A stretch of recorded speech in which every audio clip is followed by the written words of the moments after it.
आपने हेज़लनट का नाम तो सुना होगा, लेकिन क्या आपने कभी इसे खाकर सोचा है कि आखिर ये इतना खास क्यों है?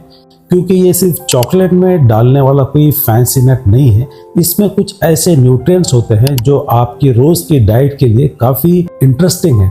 लेकिन एक बात पहले साफ कर दूं, आज मैं आपको कोई चमत्कारी फायदा नहीं बताने वाला।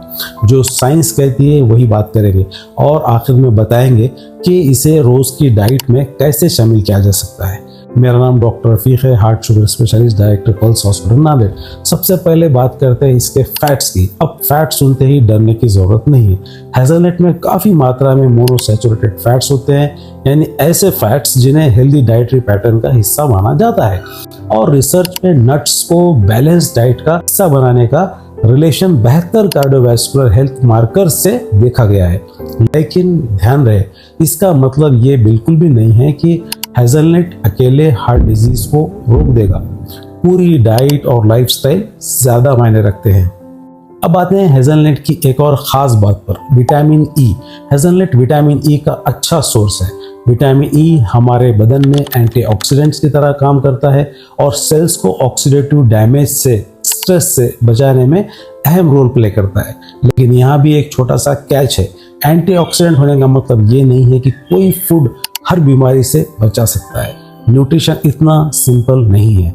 फिर भी विटामिन ई के साथ हेज़लनट में और भी कई न्यूट्रिएंट्स मिलते हैं, जैसे फाइबर, मैग्नीशियम, कॉपर और मैंगनीज।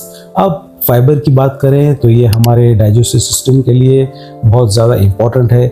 मैग्नीशियम बदन की कई नॉर्मल फंक्शंस में काम आता है और कॉपर और मैंगनीज ये भी हमारे लिए ज़रूरी मिनरल्स हैं। तो दोस्तों, ये हेज़लनट कुल मिलाकर ये सिर्फ स्वाद के लिए नहीं है, ये एक न्यूट्रिएंट डेंस फूड है। लेकिन अब आती है वो बात जो शायद आपको सबसे ज़्यादा जाननी चाहिए। हेल्दी है इसका मतलब ये नहीं है कि जितना मन करे उतना खा लें, क्योंकि नट्स में कैलोरीज काफ़ी ज़्यादा कॉन्सेंट्रेटेड अमाउंट में होती हैं। लगभग 28 ग्राम हेज़लनट यानी एक छोटी सी हैंडफुल हेज़लनट में करीब 170 से 180 कैलोरीज हो सकती हैं। इसलिए अगर आप वेट मैनेज कर रहे हैं तो क्वांटिटी का ध्यान रखना ज़रूरी है। यानी हेज़लनट अच्छा है, लेकिन जितना ज़्यादा उतना अच्छा, ये वाला रूल यहाँ पर काम नहीं करता। अब शायद आपके मन में सवाल आ रहा होगा, क्या हेज़लनट कोलेस्ट्रॉल के लिए भी अच्छा है?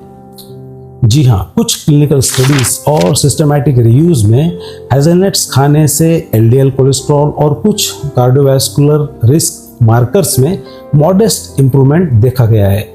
लेकिन इसे कोलेस्ट्रॉल की दवा समझना, एंटी कोलेस्ट्रॉल ड्रग समझना, ये बिल्कुल भी सही नहीं होगा। अगर आपका कोलेस्ट्रॉल बढ़ा हुआ है तो सिर्फ हेज़लनट खाने के भरोसे मत रहिए। ओवरऑल डाइट, एक्सरसाइज और ज़रूरत पड़ने पर मेडिकल एडवाइस, ये सब इम्पोर्टेंट है। अब सवाल है, इसे खाएं कैसे? बहुत सिंपल है। आप हेज़लनट को रॉ या ड्राई रोस्टेड खा सकते हैं। बस कोशिश करें कि उसमें बहुत ज़्यादा नमक, चीनी या अनहेल्दी कोटिंग्स ना हो। इसे ओटमील में डाल सकते हैं, योगर्ट के साथ खा सकते हैं या फिर सिंपल स्नैक्स की तरह भी ले सकते हैं। एक छोटी हैंडफुल यानी करीब 28 से 30 ग्राम एक प्रैक्टिकल सर्विंग हो सकती है। लेकिन अगर आपको ट्री नट एलर्जी है तो हेज़लनट से बचना ज़रूरी है। तो अगली बार जब आपको हेज़लनट दिखाई दे, इसे सिर्फ चॉकलेट का इंग्रेडिएंट, चॉकलेट का पार्ट मत समझिए। इसमें healthy fats, vitamin E, fibre और कई इसेंशियल मिनरल्स मिलते हैं। लेकिन याद रखिए, कोई भी एक फूड मिरेकल नहीं होता। असली फायदा तब मिलता है जब ऐसे न्यूट्रिएंट रिच फूड्स आपकी पूरी बैलेंस डाइट का हिस्सा बनते हैं। अगर आपको ऐसे फूड्स के बारे में जानना है जिनके फायदे हाइप नहीं, साइंस के आधार पर समझाए जाते हैं, तो चैनल को लाइक कीजिए, सब्सक्राइब कीजिए और अगली बार मिलते हैं एक ऐसे ड्राई फ्रूट के साथ जिसका नाम शायद आपने सुना भी नहीं होगा। Thank you.